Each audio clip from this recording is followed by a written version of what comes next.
Hey guys, it's Ted Bogert. Welcome back to a new series, actually, on The Ted Show. This is Transformation Talk.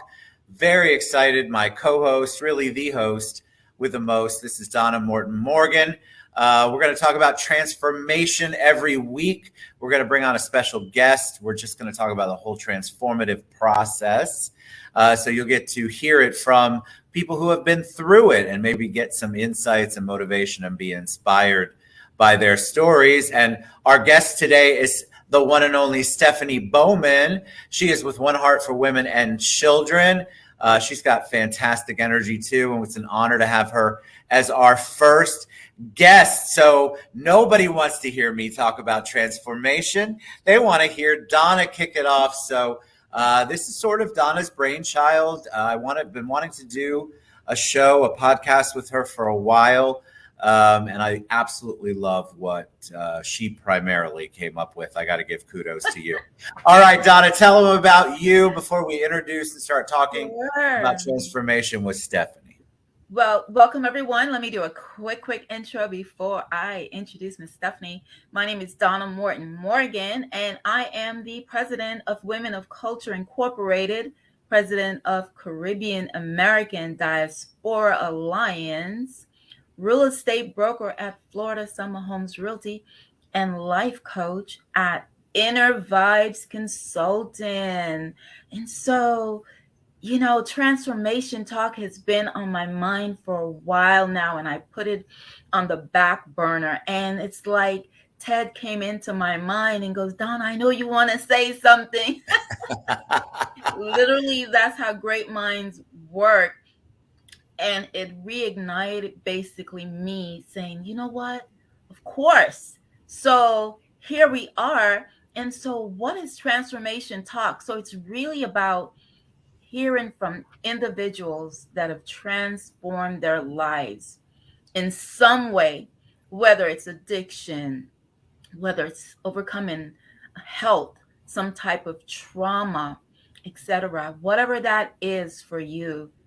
And the great thing is, especially if you are now using your pain for a purpose, if you are transforming others because of your experience, we definitely want to hear from you. And this is what the show is all about. And so beautiful. You got the vibes too. You got the hair going. You got the flowers in the background. We got at Inner Vibes Consulting on Facebook and Instagram. I love it. I love this whole concept, and I think there's a lot of people who will benefit from this. Yes, Ted, we don't realize that everything starts with the inner vibes, everything, our creativity, the ideas. So when we are in that inner peace, then everything flows. The customers, the creativity, the partners, the donors that Stephanie needs, right? So right. We have to begin with the inner vibes. And so that phrase came to me for a coaching business. So Stephanie, let me just tell you guys about Stephanie. Stephanie, a snippet, really, because Stephanie Bowman is the founder, visionary, and CEO of One Heart for Women and Children in Orlando, Florida. She's been fondly dubbed as the modern day Wonder Woman. That's accurate. And we see her energy, right? So One Heart provides hunger relief, education, and community resources for the homeless and underserved in Orlando and the surrounding areas. She has been serving the community for over 20 years. From meal provisions throughout the year to the homeless, economically challenged families, monthly food distribution program, thrift store, oh my God, resource center. Thousands and thousands of our neighbors depend on One Heart to stay ahead of hunger and homelessness. God bless you, Stephanie. And we're gonna definitely let Stephanie tell us about the transformation. So we're going to let her tell you all about that process that she went through. Welcome, Stephanie. Thank you so much for having me. I'm so excited to be with you all and for this very first. First So, one. Yes. yay! I want to start by saying every single one of us has a story. Every single one of us has a story, and we really don't know each other's stories until we have opportunities to be able to have a conversation. So, with that, being able to ask questions, being able to get vulnerable, get real with people at whatever level that is, and Yeah. depending on where we are, where we're having that conversation, really depends on how deep we really get into that into our stories. So I want to share a little bit of my story. And Donna, when you were saying that about whether it's medical or addiction or relationships, like every single one of those touches on where I was, and each one of them, from the medical, the cancers, the surgeries, the domestic violence, the addiction. I'm 24 years clean and sober now, and cancer free again. And every single one of those experiences has helped me to get to where I am today. And none of it's been done alone. Every single experience, there's been somebody, usually not the people that I think are going to be there for me, or with me as I'm walking through that transition. And it's pretty beautiful when we can meet, not only meet others, but really have that being open to whoever it is that's coming in to be part of that transition time. So a little bit more about mine. When I was 15 years old, there was some pretty traumatic things that had happened, and I really closed down. I closed down because I was raped. I got pregnant. I had an abortion at 15 years old, and my whole life changed. For the next 17 years, I was in and out of addiction and didn't trust a whole lot of people, and found myself homeless. By then, I had two children. My marriage was not a healthy marriage. The domestic violence had already started, and I was full in addiction. And I had a 6-month old and a 6-year old, and I found myself homeless, and I had never been homeless before. And not only was I homeless, I felt helpless. I felt invisible. I felt like I was in a black hole and didn't know how to get out. And there were people around that said, "You don't have to live this way anymore, and this is how." And with those people that they took my hand and said, "Come, come." My children went into foster care, and they were loved on for almost a year while I went to a drug and alcohol treatment center to learn how to live my life very differently, without the domestic violence, without the drugs, without the alcohol, without the drama, and learn how to love myself for the very first time in my life. And I will tell you that I'm so forever grateful for each and every person that came into my life to say, let me help teach you another part, or let me help guide you during this part of your journey. And I was 18 months clean and sober, and just got my children back when I was diagnosed with my first cancer. And the doctor said, you might not live. You have over 50% chance that you might not make it. And I'll tell you, that was the first time in my life that I felt stronger than ever. I felt more confident. I felt like, if this is the end of my time, I'm going to be okay. And so are my kids, because I'm going to get in and I'm going to teach my kids exactly what they need to learn. And I'm going to surround myself with people that are loving, kind, compassionate, people that will help fill us up and keep us filled up, Right. and not, try and pull us down. Well, I've heard this story before, but every time you tell it, it's just so moving, and my mind goes to all of the things that you had to triumph over to get where you are right now. Where does that resilience come from, Stephanie? Did you have it before everything? Was it always in there, or did you learn it from other people? I really think that it's a legacy. It's legacy led. My great grandmother, my grandmother, my mother, they were all very strong Mm. women community in their communities, and also with being able to overcome adversities, being there with each other, sharing the love for each other, and also helping to um, helping with resources, really helping to connect where the connection needed to be made. I will share that my parents had to, when in the beginning, well, at the end of my addiction, my parents said, we love God so much, and we trust in the process that we have to let you hit the bottom that you need to hit. And I also felt, well, flip side of that, I did not want to put my family in jeopardy, because my ex-husband at the time was not, wasn't very nice. And I didn't want to put anybody in jeopardy. And that's also why we didn't go to any family or friends. That's why we ended up homeless. And I will tell you, as soon as I got clean and sober and called my parents and told them where I was, and got back in touch with my grandmother, they were all celebrating with me. And they have cheered me on and been a part of the process ever since.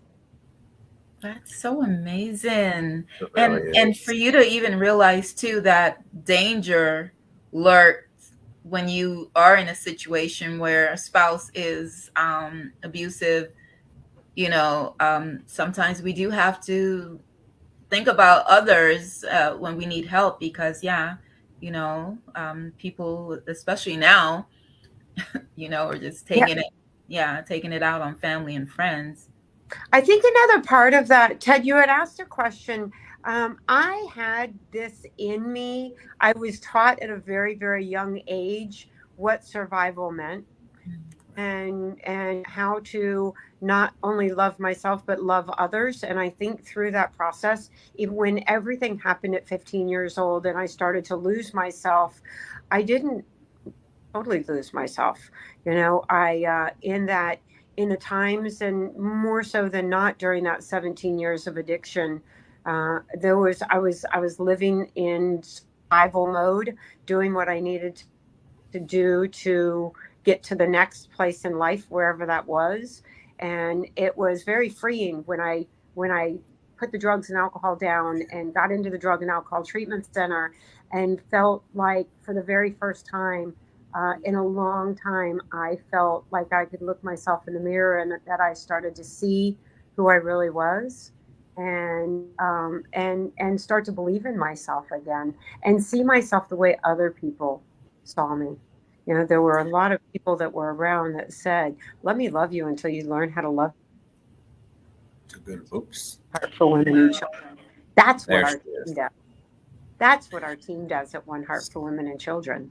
Well, that's what I want to ask you. I want to talk about One Heart for Women and Children. Wait, so say that again, Stephanie. Let me love you until you learn to love yourself. That's right. Wow.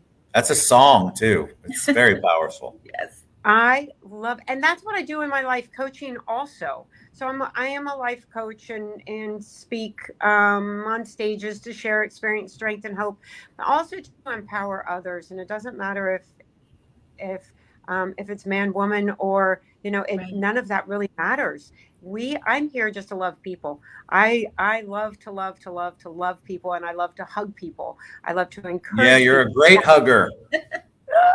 And that's what we do at One Heart for Women and Children, really one person at a time.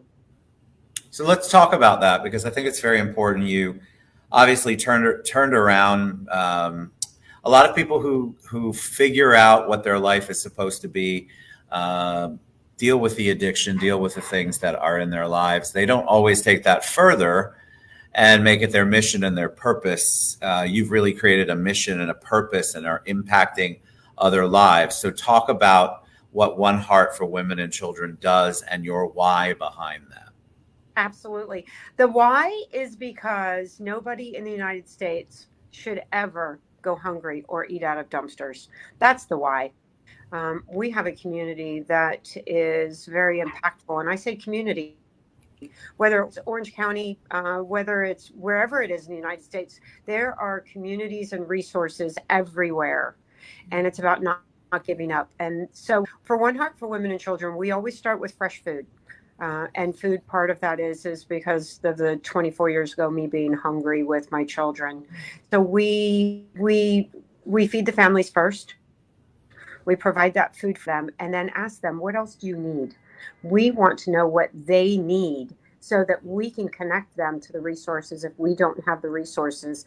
I never want to go in and assume what somebody needs, because my assumption of what they need and what they actually need are probably two different things. Right. Very true. I mean, it's So it's a powerful ripple effect that you've created that has impacted so many lives and will generationally impact lives. I mean, think about what those people who loved you until you learned how to love yourself did for you and your children. And it just, I think that we forget a lot of times that the things that we do really do have a bigger impact than we're aware of.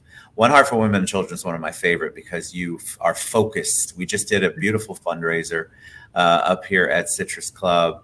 The energy is there, but the lives that you're changing or transforming, I guess is the word. It's overwhelming to listen to the stories and hear.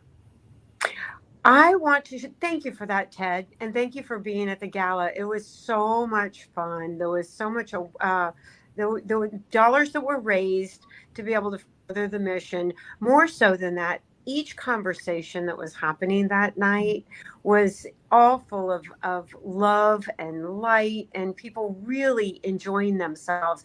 Some people hadn't seen each other since before the pandemic. And we had a former client that was there that night and nobody there knew it. And I want to share with you that, like, looking to the left and looking to the right, wherever we are, we never know who it is that has had to have services, from so a place like One Heart or another resource center. And so she was there. She was dressed up in a beautiful gold gown. I didn't know she was coming. And so when it was about 20 minutes into the gala had already started, and she came over and tapped me on the shoulder, and I'll tell you, I about fell to the ground. And she said, Stephanie, thank you for helping me to get to where I am. Do you remember where I was 12 years ago? I said, absolutely. So she was one of the first women that I life coached. And she also was living in a shelter and her children were in foster care. So similar stories. And now she's working for a law firm. She has not been without any of her needs in 8 years. Somebody in the community helped pay for her education. She's got a stability for her family. She actually just bought a home. And it was because Stephanie, it's because somebody believed in me, because somebody put their hand out and said, let me love you until you learn how to love. I love it. So beautiful. That was a perfect example that you were able to do. It happened to you. You said that the generations before you showed that. And, it's sometimes we don't understand when we are going through, when we're in the mud of whatever life brings us, we ask a lot of questions, why, and of course, that hold on just a second. I'm gonna edit this. We're filming and somebody's telling their story and all you've done is made noise. I'm so sorry. Please, I'm gonna have to edit. That's the third time. I'm so sorry. Thank you. Thank you. I told you the last time. I love you, Chris, but dear God in heaven. I mean, the squeaky shoes. All right, so I'll have Christian cut that out. So we're definitely, when we're in the mud, that I call it, we have questions, why, and but then later on, fast forward, for you to be able to then now transform, you first transformed yourself in whatever that way is, and now you are a light for others that are in the dark, because that's how I feel like we are lights in the dark places. And sometimes we don't know what that light represents. For Ted, it's different. For me, for you. And so it's so amazing that we can look back and publicly share our stories, our pain, discomfort, and then to help someone, because we know right now there are people that are in your shoes, walking right now with addiction, with a cancer diagnosis, with domestic violence active, and just listening to your story, it makes a difference. And that's why we wanted to have this show, is so people can go, you mean I can overcome all of this? And for you, Stephanie, you have like 3 or 4 things. It's not even just one thing. You've got had a plethora of pain in the muddy waters there, but then look at you. Look at how you shine bright. Look at your smile. Agreed. That's a lot of love. So much light and love. I think that it's also, none of us are meant to do it alone. We can't do it alone. We can't live alone. We can't heal alone. We can't, none of it's meant to do alone. So when we surround ourselves, whether we're in happy celebration times or whether we're in dark, sad times, when we're surrounding ourselves or allowing other people to surround us, that are going to help us to heal, that are going to help encourage us, that are also going to be there to say, hey, are you doing okay? You're not quite yourself today. I think that is what more and more people need. It's also accountability. It helps us to grow. It helps us to learn from each other. And when we isolate, or when we think that, when I think that I can do it alone, or I don't need people around today, I tend to go back and say, why am I thinking that way? Right.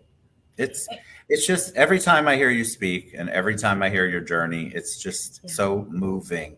And what I know is that there are people out there who will listen and hear and go, oh my God, I am her, or I was her. And it just, your story resonates, because I think we, as a society, we hide those kinds of things. We don't like to talk about addiction. Goodness, we barely even like to talk about cancer. It's just these things that really need to be talked about so people don't feel alone all the time. It's very lonely. I have never been homeless, but I have a lot of people I know who have.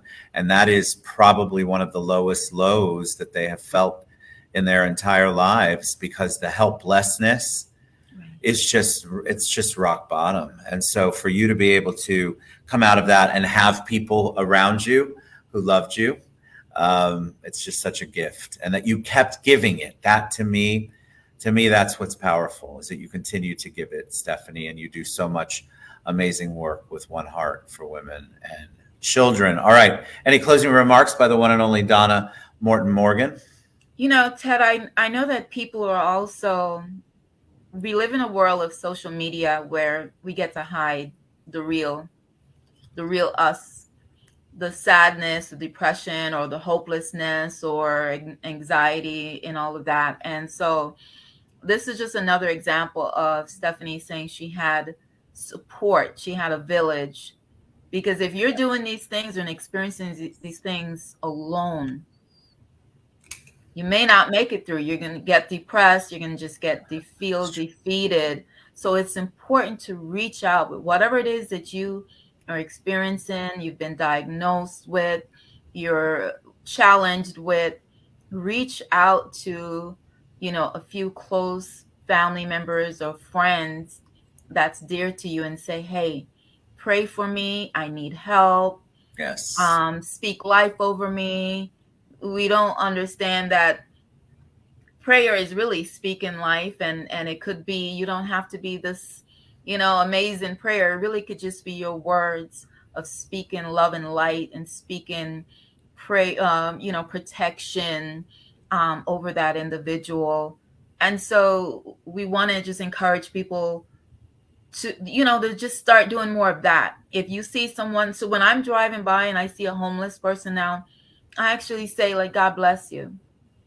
Those Every words time, are very, instead of just saying, oh, you're a bum and you're da da da da, See, now we're speaking words of negativity over that life. So when we change and we speak life over that individual, we don't know who else is going to come behind me and bless him in whatever ways. So we just need to be a little bit more caring as individuals to people, because we all are experiencing some sort of something.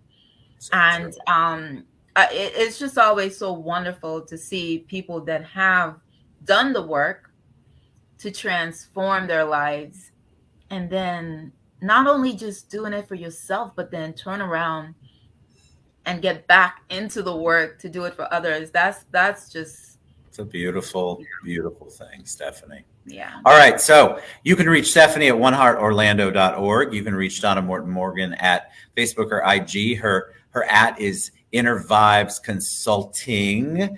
And we're going to be here each week. If you have somebody who has a journey or a story who's been transformed, maybe they are in the process of being transformed, helping others transform as well, we'd love to hear from you, and we'd love to have them on the show. You two are both a bright, shining light in our world. I hope you know that. Much love to both of you. We'll be back next week with Transformation Talk. Get involved, reach out. You're not alone, I promise. See you later. Bye, everybody.